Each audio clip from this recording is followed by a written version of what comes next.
Pronto. Então, mais uma vez, reforçando, né, que o motivo dessa nossa reunião é para a gente fazer um alinhamento, entender melhor como os nossos QAs estão atuando dentro do projeto. Então, eu vou trazer alguns questionamentos e aí tanto o Vitor quanto o Cauã podem nos indicar, né, como estão fazendo e peço a gentileza de ser, inclusive, informado, quando possível, os exemplos aí nos computadores de vocês, tá bom? É, gente, quais são os principais tipos de teste que vocês estão realizando hoje dentro dos projetos que vocês estão envolvidos? A gente pode começar contigo, beleza, Cão? Ah, não, beleza. Bom, isso é tipo de teste, né?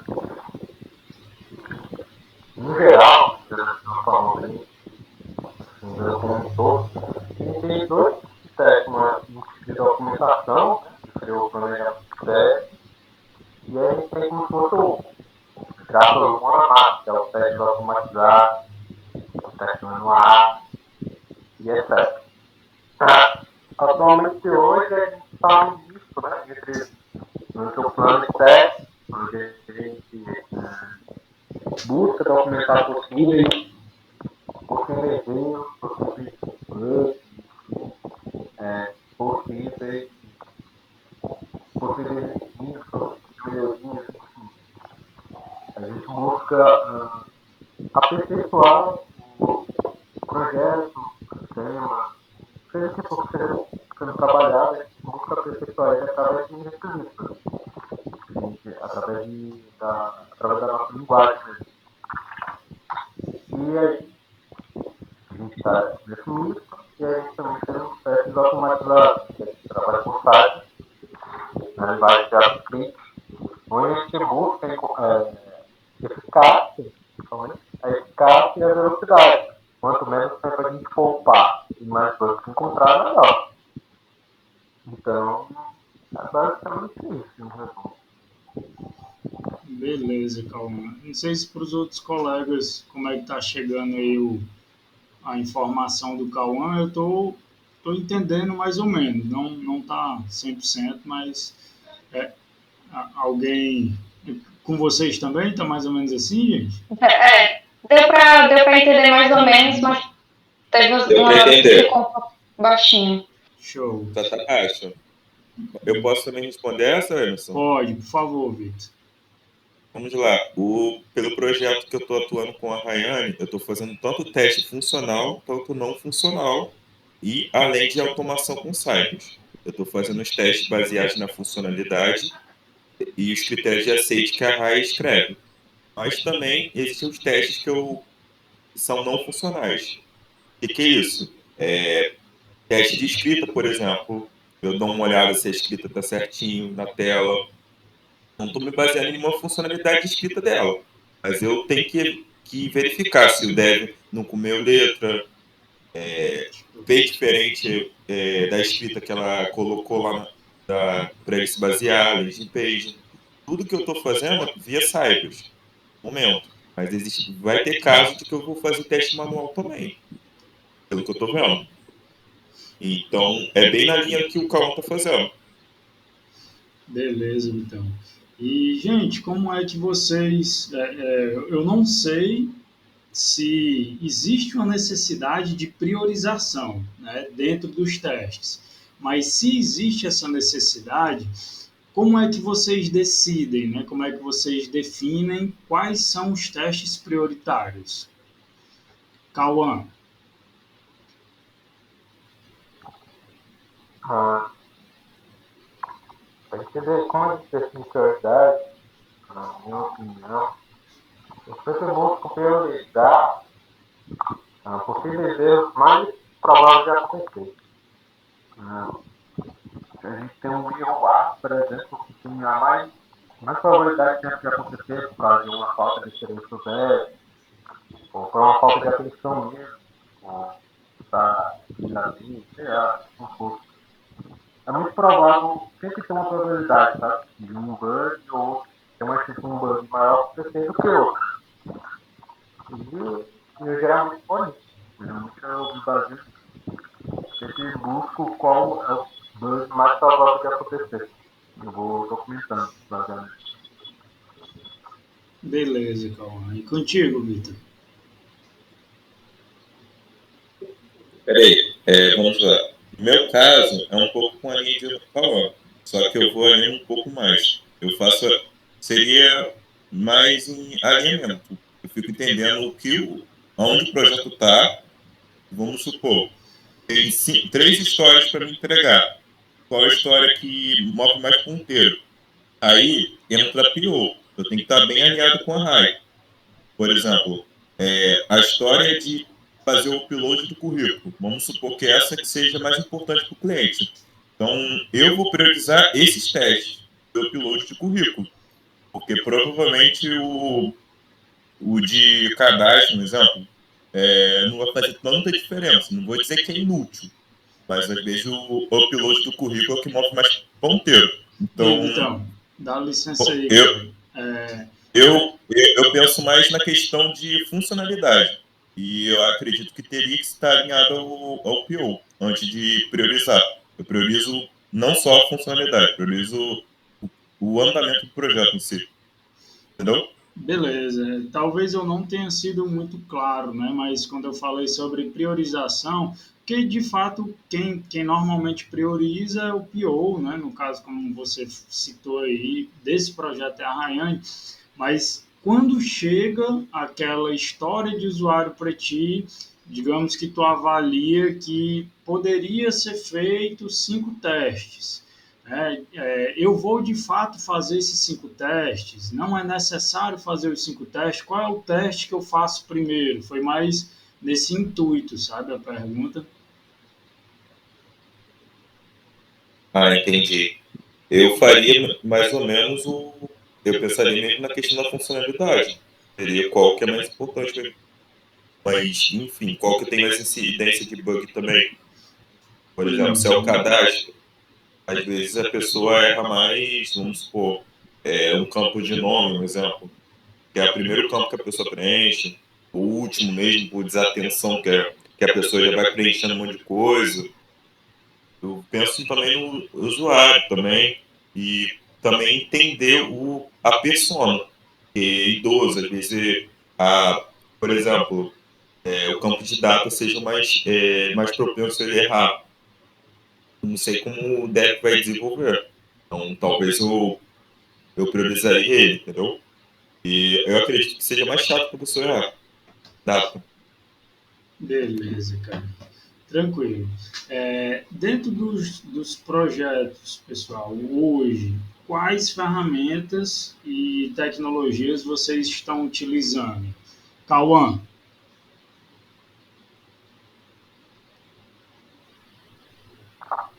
Não, ultimamente, só que a gente utiliza é o VSC e os testes. A gente pode até utilizar o post na API, mas não é tão necessário assim. Então, é só essas ferramentas que a gente precisa usar. certo. Então é o Cypress e qual é o outro? Usar no negócio de Ah, o Zef, né? Show, cara. É porque na percepção de vocês, não, e pelo que vocês conhecem, não existe uma necessidade de usar uma outra ferramenta, é isso? Isso. Mas aparente, eu acrescentaria também o VS Code, que é tanto Cypress quanto o VS Code.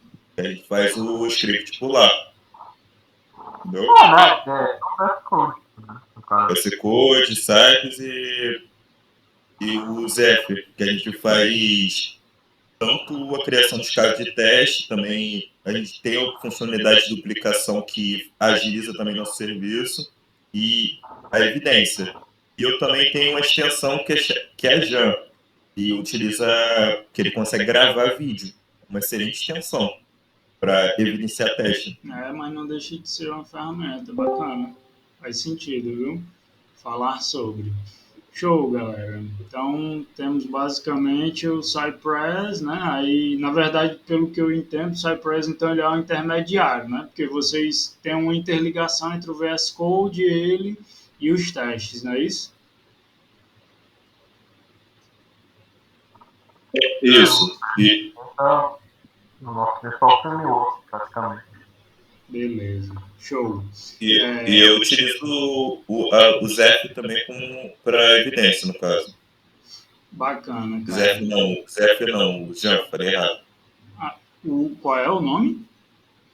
Jan é uma extensão de QA, que ela grava vídeo, você consegue transformar o vídeo até em URL para poder colocar como evidência. Ela é bem bacana de usar. Massa, então. E, cara, algum de vocês dois estariam no computador para poder nos mostrar essas ferramentas de uma forma bem rápida, né? Não precisa nem, de fato, efetivar um teste, mas só para a gente poder mostrar aqui na nossa gravação. Vitor, vai ser com tu, velho. Então tá lá, velho. E tu, Vitão? Vou abrir aqui, só um instantinho. Show, cara. Eu lhe agradeço, viu? Então, enquanto o Vitor faz esse procedimento, eu aproveito para perguntar aqui, passo para a próxima pergunta, né? Nenhuma dessas ferramentas são ferramentas de automação de teste, são, gente? Não, Cypress é uma ferramenta de automação. É uma ferramenta de automação, né? Show.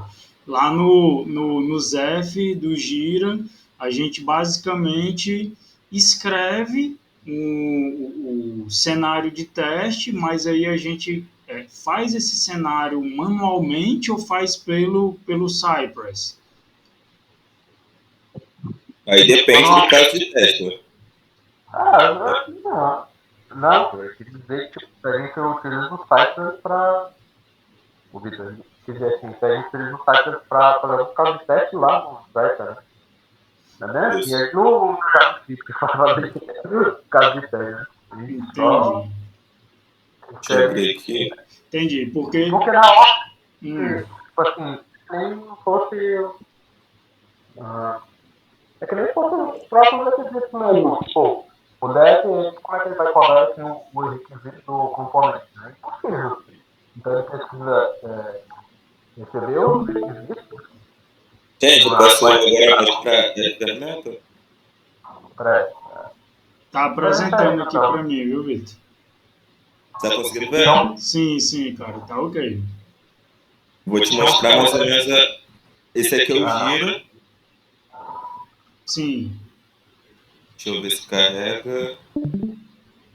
Acho que nessa daí especificamente não tem, né? Pronto, né? É a história de usuário. Show.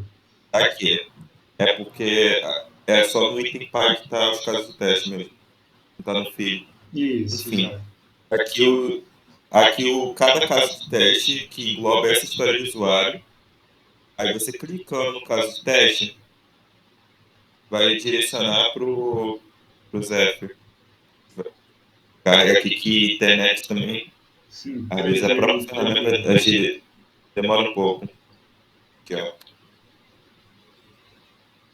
Como é que o sistema sabe que foi executado ou não executado, né? Tem um status ali, executado, não executado. A gente coloca para execução, aí ele aparece, ó, tá vendo? Deixa eu ver aqui. Conseguiu ver? Ele aparece que tá com sucesso. Mas essa execução, ela é automática, ela é manual, como é que acontece? No caso aqui eu fiz com automação. Eu vou ver se eu consigo puxar por aqui a execução. Deixa eu ver aqui. Execução, acho que é para cá. Mano, aqui ó, foi o tempo que eu usei em cada execução. Deixa eu ver aqui se aparece aqui o ciclo de teste. No próprio ciclo de teste, tá vendo? Tem aqui as execuções que eu fiz ó, com a ferramenta. E as que eu ainda não fiz também. Todas que eu fiz no caso. Aí você vai ver o vídeo do Jean, que é a extensão que eu falei. Uma extensão bem bacana. Aí você vai abrir o link, aí você vai conseguir ver a execução que eu... O caso de teste e a execução que eu rodei. Deixa eu só tirar o som aqui, para não atrapalhar um pouco. Ó, eu fiz tudo via Cypress. Vocês estão conseguindo ver a tela? Sim, cara, tá show, viu? Aí eu jogo o comando npx cypress open, aí eu abro o Cypress para fazer a execução desse caso de teste. Aí eu escolhi, nesse caso, o Chrome para fazer. Como o Cypress é multinavegadores que fala, né? Se não me engano, eu consigo fazer o caso de teste com cada navegador. Aí, nesse caso, eu teria que validar só a questão do acesso à rede social.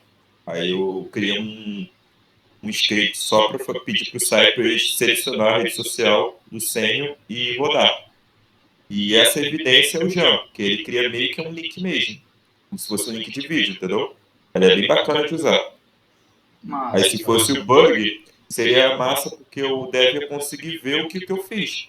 Às vezes o print ele não é tão descritivo quanto o vídeo, Uhum, entendeu? com certeza. Ótimo, gente. Muito bom saber dessa ferramenta aí do processo.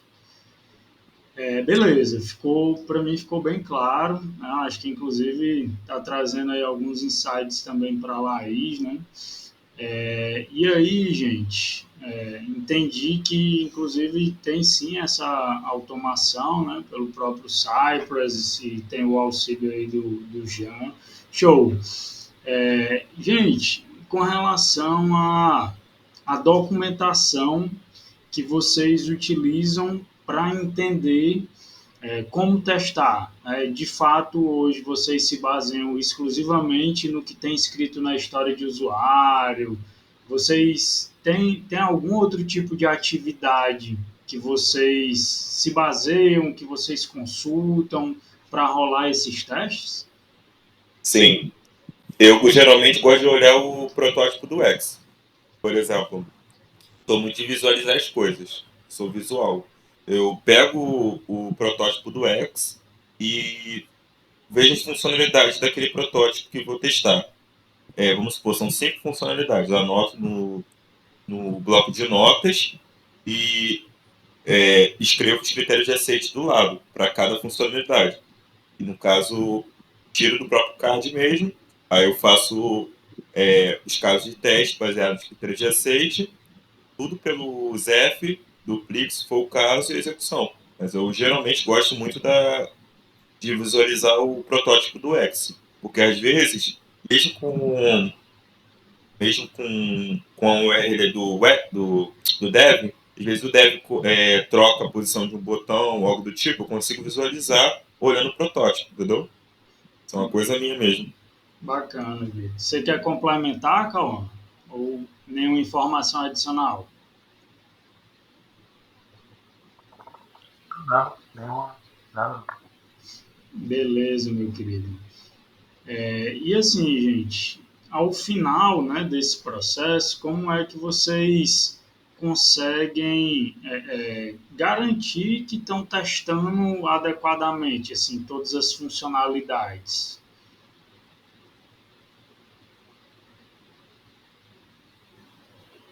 Cauã? É, Como? pode repetir, por favor. Sim, cara, como é que vocês conseguem ter a certeza, né? Como é que vocês conseguem garantir que estão testando adequadamente essas funcionalidades?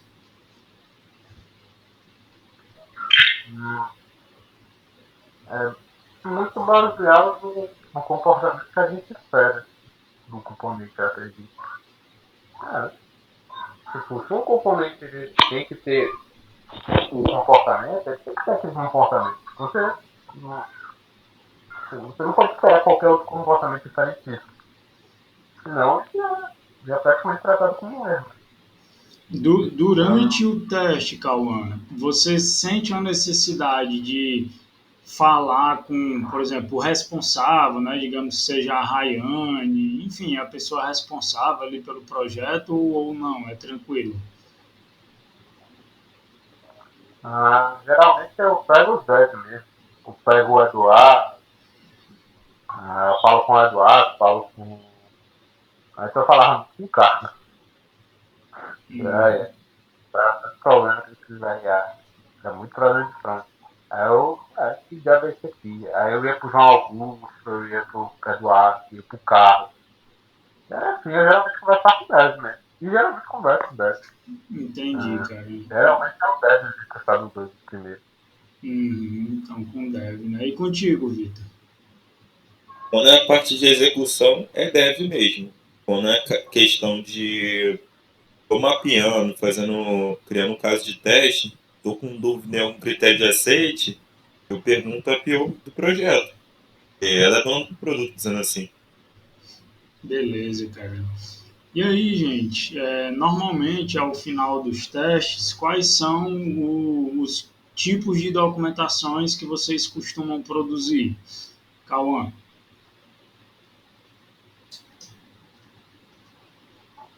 No final dos testes, Para indicar que o teste foi 100% ou geralmente quando o teste não é 100%, né, o que é que vocês costumam trazer de evidências e de documentação para deixar transparente, né, esse resultado dos testes? uma coisa que o NDS faz é usar o GitLab CI/CD, né? Usar a integração contínua e usar a integração contínua, né, para a gente fazer gerar pipelines e provar que os testes, né, foram bem sucedidos. Né? Então, quando o dev back-end ou front-end no NDF ele vai dar um commit, a própria máquina lá do GitLab ele vai rodar, né, os commits do dev e vai ver se passou. É a mesma coisa para a gente. Pelo menos comigo, né? Quando eu commito meus testes, eu espero que a máquina gere o pipeline de 100%. É a principal evidência que a gente tem. Que o teste passou e etc. Que a gente pode, tipo, a evidência que a gente pode mostrar, né? E se por acaso ocorrer bug ou ocorrer algum tipo de problema, precisa de treinamento, geralmente é como o Vitor disse, a gente grava vídeo, bate shot e documenta tudo isso no caso do dia. Beleza, Cauã. Vitor, quer complementar? Seria, no caso, no nosso próprio plano de teste. Quando vai vir a parte de execução, você já vai documentar tudo, documentar as evidências por ali. Então, se tiver algum bug, algum bloqueio, algum impedimento, a gente vai sinalizar e o dev vai poder fazer a correção desse bug. Aí, peraí, que eu acho que o Paulo entrou sem O querer. Paulo estava falando aí, mas enfim, ele saiu. O próprio Zef, ele tem essa opção de colocar se o teste deu sucesso ou ele não passou.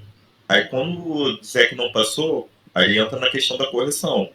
Vamos supor, são 5 testes nessa sprint que eu rodei que não passaram, e 5 testes vão para correção, e eu vou executar o mesmo ciclo, talvez de teste. Porque às vezes o dev pode ser que ele, como posso dizer, corrige esses 5 bugs, e nessa correção, uma coisa que, vamos supor, que eu já tinha executado lá atrás, ele mexeu no código e virou bug, entendeu? Pode ser que não Hum, seja. Se for um bug muito crítico, aí vai precisar fazer outra correção. Se não for um bug muito crítico, acredito que talvez não vai- o projeto possa seguir, mesmo até com, vamos supor, um bug em si. Deu para entender mais ou menos? deu sim, Vitor, viu? Gente, depois que vocês identificam alguns bugs, vocês relatam, né? Normalmente vocês criam um novo card fazendo essa indicação e tal. E aí, como é que vocês fazem essa tratativa dentro do projeto, né? Também é uma comunicação direta com os devs, vocês envolvem o facilitador do projeto. Como é que você tem feito, Cauã?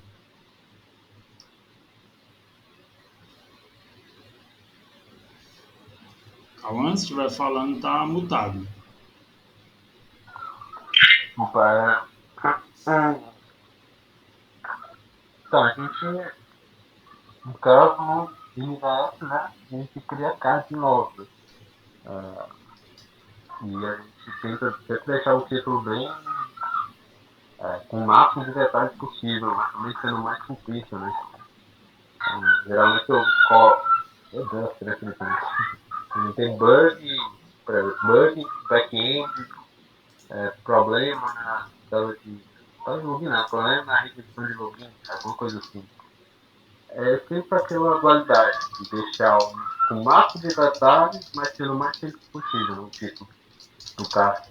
E depois no card você vai, detalhe, passo a passo, como o bug é produzido, qual é o comportamento que deveria ser esperado. Aí você mostra as evidências, né? Com vídeo, screenshot, e por aí vai. Beleza, Cauã. Vitor? É isso mesmo que o Paulo falou, não tem muito o que complementar. Não. Tranquilo, meu querido. E aí, gente, para a gente finalizar aqui esse nosso encontro, né, essa série de perguntas que tem sido bem esclarecedor, tenho certeza que vai ajudar nesse momento a Laís, mas muito provavelmente outros colegas que venham a nos auxiliar no time de QA, né? É, dentro do NDS, ou não necessariamente no NDS, quais são os maiores desafios, os principais desafios que vocês, nesse processo de aprendizado, de prática, né, dentro desse mundo de testes, vocês vêm enfrentando? Cauã.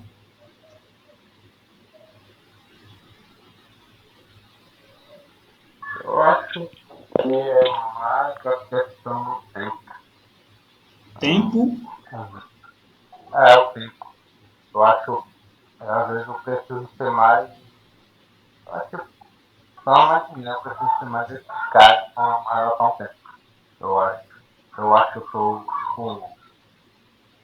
É porque a gente não pode perder muito tempo, porque o tempo é muito importante para o desenvolvimento, querendo ou não. Uhum. E é isso que eu, por isso que eu estou tentando aprimorar, para poder mandar menos tempo, mas melhorar a eficácia. É meio desafiador, é meio difícil, mas é isso que eu acho que eu estou mais tentando fazer. Assim, porque, no caso, eu estou meio, diria que bem ocupado, né? Estou com, porque a gente hoje está com 3 projetos ativos e eu estou literalmente indo de projeto para outro, né? Quase todo dia. Então, um dia é o sênior, outro dia é o presidencial, outro dia é o chave. Então, o tempo, você controlar e manejar o seu tempo é muito importante, né, nessa questão. Então, eu diria que para mim é isso. Beleza, Cauã. E contigo, Vitor? Eu acho que é mais a questão de virar um pouco a chave de que é manual para que é que automatiza. Porque eu comecei a parte de automação há pouco tempo. O Cal me deu algumas dicas. O Lincoln também da comunidade do TI 360 também me ajudou muito. Eu fiz um pouco do curso de automação indicado pela comunidade também do Wesley. Acho que quando você não é habituado com a questão de lógica de programação e nem nesse mundo de desenvolvimento, é mais difícil sua curva de aprendizado. Não é que seja fácil. Então, você tem que praticar bastante, você tem que quebrar a cabeça um pouco no código. E é isso. Acho que é essa parte mesmo. Mas estou conseguindo levar, graças a Deus. Show, então. Vocês tocaram em uns tópicos bem importantes, né, e até sensíveis também, além dessa questão do tempo aí citado pelo Cauã. Eu diria, gente, que até falando aí sobre não tendências, né, mas realidade profissional do futuro é difícil da gente escapar de saber, independente de em qual área você atue, né? Mas se estiver atuando dentro da tecnologia, são skills altamente bem-vindas e complementares. Programação, inteligência artificial, automação e dados, né? Cara, se você tiver os 4, que é praticamente impossível, né? Você ter esses conhecimentos muito aprofundados, mas pelo menos um desses 4 você já é um pouquinho diferenciado da concorrência, beleza? Então, galera, quero agradecer o tempo de vocês, né, as informações produzidas aqui, e muito obrigado pela ajuda de todos, né? Conto com a presença e a colaboração de vocês ainda aí nos nossos projetos da melhor forma possível, e aí a gente vai se comunicando, beleza? Uma ótima semana para todos, né? E podem ter certeza que isso daqui vai auxiliar ainda mais, além da gente ter entendido, né, esse alinhamento aí entre Cauã e Vitor, vai nos ajudar ainda mais nos nossos projetos, tranquilo? Então, fiquem todos bem e até um próximo contato. Valeu, gente. Tchau, boa noite, gente.